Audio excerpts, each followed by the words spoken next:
ஒரு முறை ஒரு சகோதரன் என்கிட்ட சொன்னானே, இந்த அக்கா சர்ச்சில் பயங்கரமா அந்நிய பாஷையில ஜெபம் பண்றாங்க, உருண்டு பிறண்டுலாம் ஜெபம் பண்றாங்க, பயங்கரமா ஜெபம் பண்றாங்க, பாயெல்லாம் விட்டா கிழிச்சிருவாங்க போல, இங்க அவ்வளோ அழகா ஜெபிக்கிறாங்க. அதே இது தெரு பைப்ல வந்து தண்ணி எடுக்கும்போது அந்த அக்கா பயங்கர கெட்ட வார்த்தை பேசுறாங்க, தூஷண வார்த்தைகள்.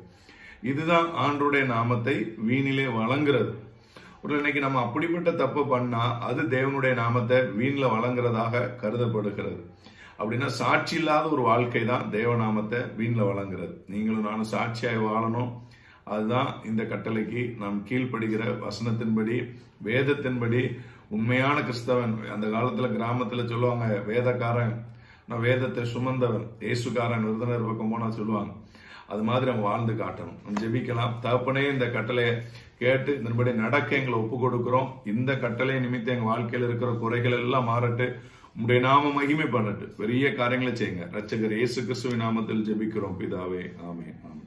கர்த்தர் உங்களை பெருக பண்ணுவார். God multiply you.